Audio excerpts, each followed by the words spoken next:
guys! Ngayon, magluluto ako ng stir and fry potato or sa atin is patatas. Ang nakasanayan kong pagkain na patatas is potato fries, yung caldereta, yung curry, pero marami namang gagamitan ng dish itong potato. Pero ito, plain potato lang ito. Kinat ko na yung half. Tapos, pinagninipis-nipis ko. Manipis. Tapos, pagkatapos yan, kasi siya parang may itim-itim. Lagay nyo sa water. Yan. So, kakailanganin ko yung 2 blobs na garlic. Mince. Tapos, yung onions nilang malalagay. Pero kung sa atin, nakasanayan natin yung sibuyas na maliit, okay din. Or yung sibuyas na balls. Kumbaga, sibuyas Mumbai sa amin. Kasi maamoy. Yan ang nakasanayan namin alam sibuyas Mumbai. Bakit ba? Yung Mumbai, alam nyo yung Mumbai? Amoy daw yun ng pana. Pana, yung mga Indian people daw. Sorry.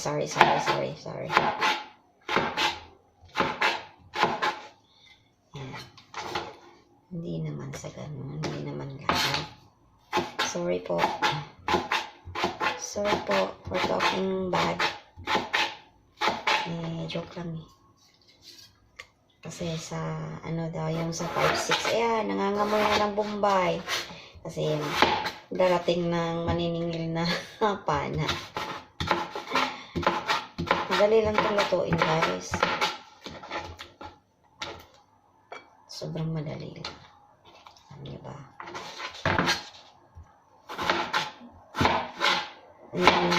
Pwede rin itong gawing pag nipis nyo, tapos i-coat nyo ng egg,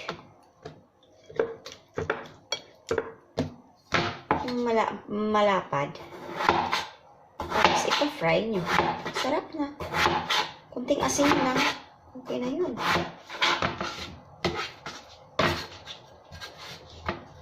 Tapos na talaga ito ng maka. Yung sa Shenzhen, doon pa ako sa Shenzhen. Gusto nila nito. Kasi meron silang isang Pinay na cook. Siya yung nagluluto lagi. So, ako lagi lang ako kumakain. Pero may sarili din ako. Pinaghahati namin. Morning sa akin, sa afternoon, sa evening sa kanya. So, hinahati namin yung pagluluto. Kasi hindi naman sila palagi sa bahay ni Ma'am. Broken family yung amo ko. At sa babae. Yung babae, uwi lang pag gusto niya makita mga anak niya. Kasi yung 2 anak, nandun lang sa ama. Hindi binigay. Bumisita sila. Tapos na. Madali lang itong lutuin. Cancel na. Hindi na kaya ng phone ko. Kaya minsan sa iPad ko ginagawa yung video ko. Hindi ako pwedeng makapag-live stream sa YT kasi naka-vid lang marami na siya. Tapos kapag nakaw ako ngayon ng video kasi umuwi yung amo ko sa isang bahay niya. May sakit yung bata. Pero pinahospital. Okay naman siya. After sabay kong matulog.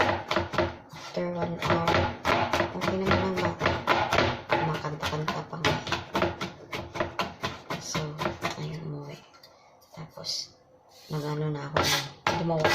basta wala sila dito. Gagawa ko ng bread ng sarili ko.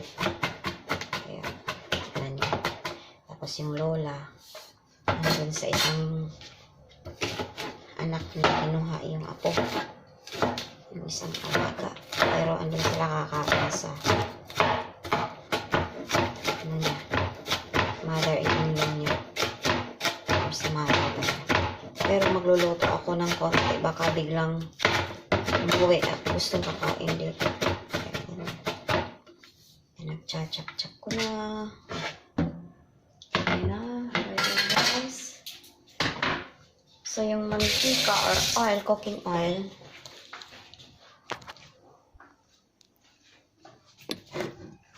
tansyahin natin ng medyo mako-cold sa gulay. 2 or 3. Kasi maraming ano rin. Mag-a-absorb siya ng marami. 2 or 3 tablespoon.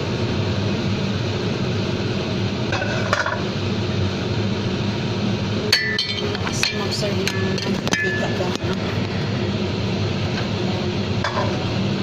For here.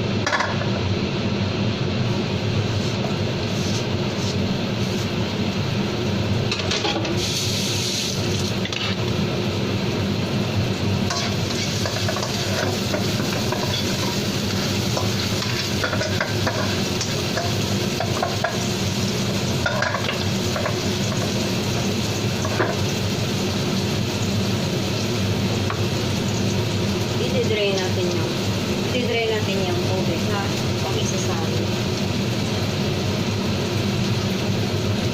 Ayun na. Medyo mamaya-maya.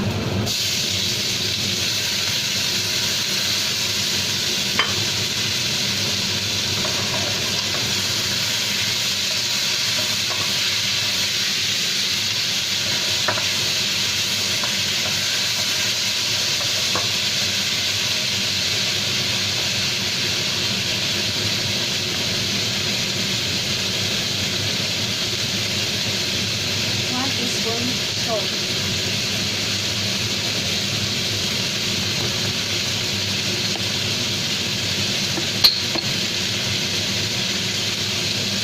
Konti lang na chicken powder.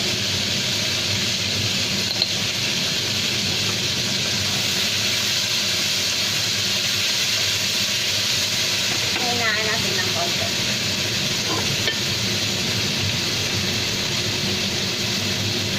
Konting tubig. Para maluto siya.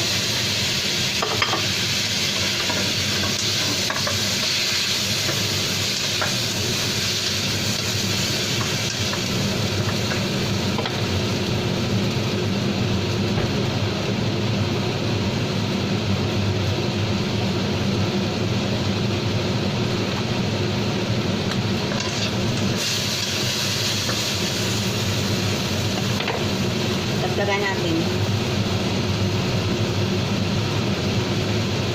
half cup ng tubig.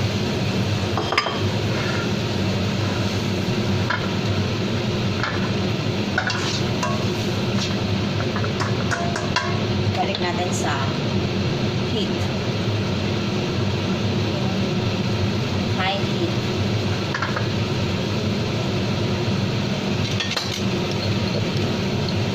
Yan, sikreto ko. Lagyan ko ng kunting black pepper, brown black pepper. Nakaamin naman siya.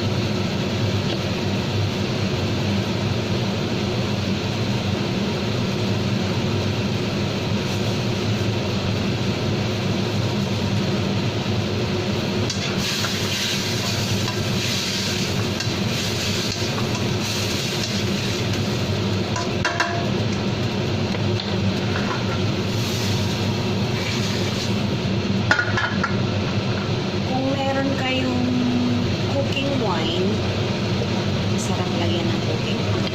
Pero sa akin, nalagyan ko ng vinegar.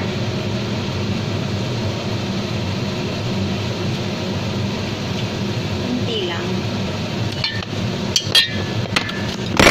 Oh, sorry.